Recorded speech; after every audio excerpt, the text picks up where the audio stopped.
This will have to be in 2 parts, the postman just came. But yeah, like I was saying, things are better, but then not. So we're just having to just deal with things as they come, I suppose. But yeah, I'm so sorry I've not done an update. Literally, I think it's like 5 years or something. But yeah,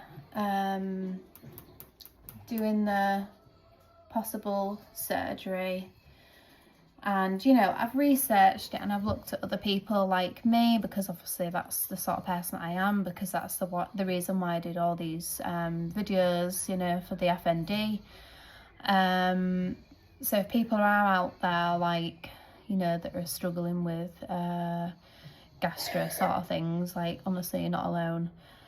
And yeah, follow like so many different people, you know, with the stomas, and trying to think what it would be like for me. But they have said that they're going to do a loop ileostomy, so it can be reversed if, you know, things don't go the way that we want to. So yeah, I'm just being very optimistic at the moment and just trying to take every day as it comes. But like I said, it's really hard for me to find somewhere to work that's understanding of my different conditions. You know, I remember back in 2020 when I was doing dental nursing in COVID, it was awful, and you know, I'd have flare-ups with my stomach and I'd have to go and lay on a dirty floor, you know, on my front to try and ease the bloatiness that I was having, because it was that severe. And I think I'm that sort of person now where I really struggle when somebody tells me that I can't do something. Do you know what I mean? Because of my journey and how far I've come, I've literally learnt to talk and walk and everything again. And then for somebody to tell me that, oh, you're having too much time off, or, you know, it's not because I'm just pulling a sickie and I can't be arsed. It's literally, I just cannot get up, or I can't go to work. And I'm just really lucky, I suppose, in some ways, that I'm able to stay at home with my little one. But you know, if we get this stoma and it helps, you know, I might be able to go back to work again. But you know, I've never known so much discrimination for disability in my life, if I'm honest. And you know, through the full journey of FND, you know, I've gone to jobs and I will be big-headed. I can go to a job and I can secure that dental nursing job. And I remember I went for one, I think it was for Bupa in Hull, and you know, I was just really honest. I just said, you know, I've got FND, I really struggle, you know, I am classed as disabled, and wow, like, I did not get that job. And literally a few days later I went for another job, where I eventually left and handed in my resignation because they said I was going to get a disciplinary.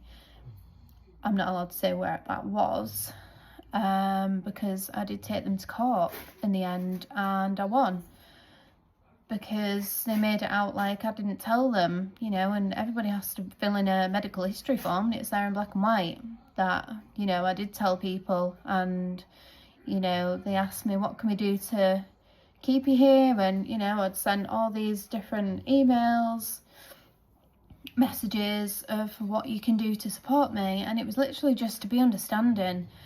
Because obviously, you know, when you've got FND and then you get really stressed, that's when things, you know, literally blow up in our faces, isn't it? Like, and so many times I'd lost my speech again, and you know, I was jerking a lot, and I was like, what am I actually doing? Like, I'm just causing myself more stress than anything. But do you know, I absolutely missed dental nursing. I loved it. I loved all my patients. I loved who I worked for.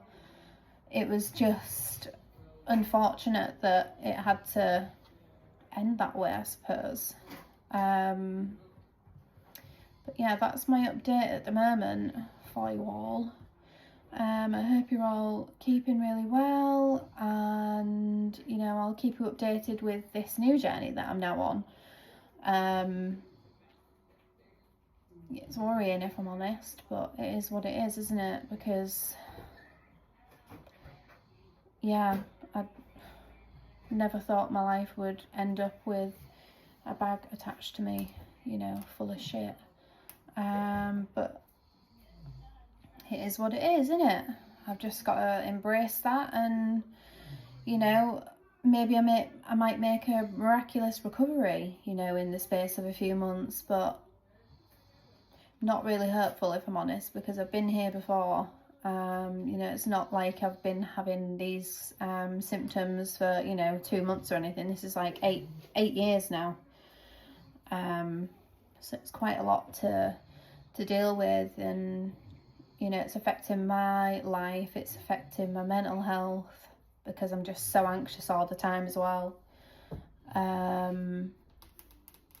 So yeah, we'll just see where it takes us, I suppose. But yeah, I mean, if anybody else has a stoma or are going through the same sort of thing as me with the severe constipation, with the slow transit constipation, you know, please reach out and give me any sort of advice, because I'm so open to it, honestly. Like, I'm trying to look after my gut as well, because, you know, they say that, you know, all our problems stem from the gut.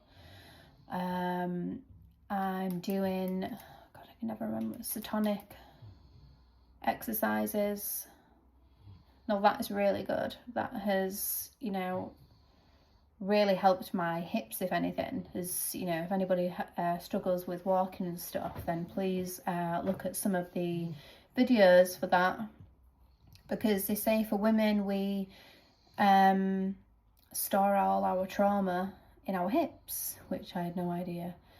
And it's where you lay on the bed, you know, just try and have no distractions, and what you're going to do is say like you're having like a cervical screening, you know, you have your legs and your feet, have your feet like this, literally this sort of position, but it's your legs, and you literally just let your legs raise up, so like these are your knees, and then you're just going to open your knees really, really slowly, and then, you know, as far down as you can have them, and then you start bringing them back up again, but really slow like this. And honestly, like, my legs were just shaking uncontrollably, because apparently this is what is the release, is when you shake and stuff. So I did that, and that did help. It's helping. I don't know, I'm just trying to find like self-help things, because I've had, you know, so many physio appointments. I've been referred to the pain clinic, and, you know, it's all right, but I've literally been here, you know, researching this for God knows how many years. I know what I need to be doing. So that's quite, I mean, when you're referred to the pain clinic, you have to go to this meeting, and then obviously they give you like different treatments and stuff. And one of mine was a TENS machine for my back, which I'm probably going to look into buying myself, hoping that they're not going to be really expensive, so hopefully that can be some sort of relief as well. You know, and it's like different medications. I've changed doctors now, because my other doctors was just fucking useless, if I'm honest. I mean, it was a locum doctor back in 2019 when, you know, all this kicked off with the FND, and she was amazing. And then, you know, you never see the same doctor, do you? So I've changed doctors now, and I do see the same one every now and again when I need to, but I don't really like ringing them, if I'm honest, because I feel like a hypochondriac, because I'm like, oh, this is something new, and I don't know, you just sort of like get really fed up with it, don't you? And you think, God, like, if I was the doctor and I had my list of things, I think I'd probably think, oh God, she's on one again. But yeah, that's my update anyway. For you, I'm sorry it's in 2 parts, but postman came. So yeah, I'll keep you updated with, you know, my neurology appointment for the headaches. I'm hoping that they can give me some sort of preventative drug for that, because I've literally had a migraine for 4 days, I think it was. It took me out. It's just not it's just, you can't live like that, can you? So I'm hoping that there's some sort of preventative medication that they can give me, because, you know, they did say before that they could probably give me this one, but because I have asthma, well, I don't, I just get a bit wheezy when I've got a cold, so they wouldn't give me this certain medication.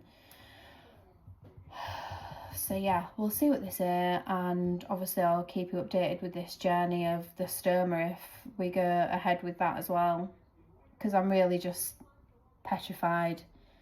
I'm like, is it going to ruin my life? Is it going to make it better? Like, is it going to be worse? You know. So anyway, that's my update anyway. So thank you so much for staying and watching. And yeah, I'll speak to you all guys soon. Bye.